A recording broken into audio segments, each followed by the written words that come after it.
नमस्कार दोस्तों, स्वागत है आपका हिंदी नॉलेज शो में। तो दोस्तों, बहुत ही बड़ी घटना हुई है दक्षिण चीन सागर में और ये चीन के लिए बहुत बड़ा ह्यूमिलेशन है और चीन की इंटरनेशनल बेइज्जती से कहा जा रहा है।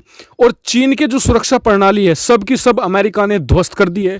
खुद को बहुत बड़ी सुपर पावर मानने वाला चीन अमेरिकी एयरफोर्स को नहीं रोक सका और अमेरिका ने भी ये साबित कर दिया है कि वो चीन को कैसे चुटकियों में तबाह कर सकता है। साथ ही आपको बताऊंगा कि कौन कौन से वो शहर है, कौन कौन सी वो जगह है चीन के अंदर जहां पर अमेरिकी एयरफोर्स घुस गई है। डिटेल से हम हर चीज पर बात करेंगे। तो चलिए दोस्तों, वीडियो को शुरू कर लेते हैं। तो दोस्तों, खबर निकलकर सामने आई, आप स्क्रीन पर देखिए। खबर यह है कि अमेरिका की एयरफोर्स इतिहास में पहली बार चीन के इतने करीब पहुंच गई और शंघाई शहर, जी हाँ, कितना हाईली इंपॉर्टेंट शहर है। मतलब कि आप सोचिए कि जो बीजिंग है उसके बाद सबसे बड़ा शहर है इस समय शंघाई चीन के लिए। मतलब कि वो इतना ज़्यादा इंपॉर्टेंट है जैसे कि हमारे लिए मुंबई, ऐसे ही चीन के लिए शंघाई है। उससे मात्र 77 किलोमीटर दूर अमेरिकी एयरफोर्स उड़ती रही और चीनी एयरफोर्स या फिर चीनी एयर डिफेंस सिस्टम की इतनी हिम्मत नहीं हुई कि वो इन्हें या तो भगा सके या कोई वार्निंग ही दे सके। जी हाँ, वो वहीं पर उड़ते रहे 77 किलोमीटर दूर। सोचिए, मतलब कि अगर मौसम साफ हो तो विजुअली एक पायलट आसानी से इतनी दूर किसी शहर को देख सकता है। और साथ ही इतना ही नहीं, सिर्फ शंघाई को निशाना में बनाया, फुजियान एक प्रांत पड़ता है, उसके तटों से काफ़ी नज़दीकी, बल्कि कई जो रिपोर्ट्स तो ये भी कह रही हैं कि बिल्कुल तटों के ऊपर ही उड़ती रही अमेरिकी एयरफोर्स और कोई भी चीनी डिफेंस सिस्टम ना तो उन्हें निशाना बना पाया ना ही उन्हें रोक पाया। यानी कि आप सोचिए कि चीन की रक्षा डिफेंस प्रणाली कितनी घटिया तरीके की है, कितने घटिया तरीके के रडार हैं कि वो अमेरिकी एयरफोर्स को रोक ही नहीं पाए। और आपको बता दूं कि अमेरिका ने इस काम को करने के लिए कोई ऐसा नहीं कि अपने हाईली एडवांस वेपन को यूज़ किया हो, कोई मतलब कि F-22 रैप्टर को भेजा हो, F-35 को, जी नहीं। मतलब कि ऐसे जो एयरक्राफ्ट यूज़ किए हैं अमेरिका ने जिन्हें आसानी से रडार पर डिटेक्ट किया जा सकता है। एक तो था P-8I पोसाइडन, जिसे भारत भी बड़े लेवल पर यूज़ करता है और हमने हाल ही में परसों ही एक और 6 P-8I पोसाइडन का ऑर्डर दिया था, उन्हें इस्तेमाल किया।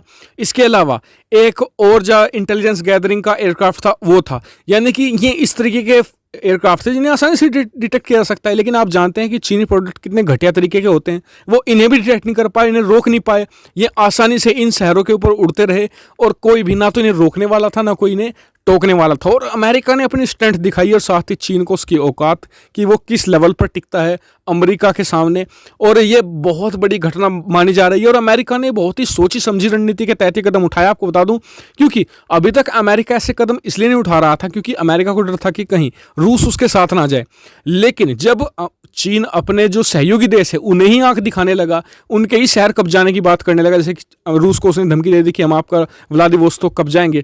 तो कल ही जो खबर निकलकर सामने आई थी कि अब रूस भी S-400 एयर डिफेंस सिस्टम नहीं देने वाला है चीन को। तो यानी कि अब अमेरिका को समझ में आ गया कि अब रूस की बैकिंग नहीं है चीन को, तो यानी कि चीन को अब अच्छी तरीके से ठिकाने लगाया जा सका है। और अगले दिन यानी कि आज ही अमेरिका अपने काम में जुट गया है। और अब सोचिए कि P-8I पोसाइडन आप स्क्रीन पर देख सकते हैं, ये एयरक्राफ्ट था। सोचिए अगर इसकी जगह F-22 रैप्टर, F-35 या B-2 बॉम्बर जैसे एडवांस किस्म के स्टेल्थ फाइटर जेट होते तो वो तो बीजिंग के ऊपर उड़ जाते, किसी को पता ना चलता।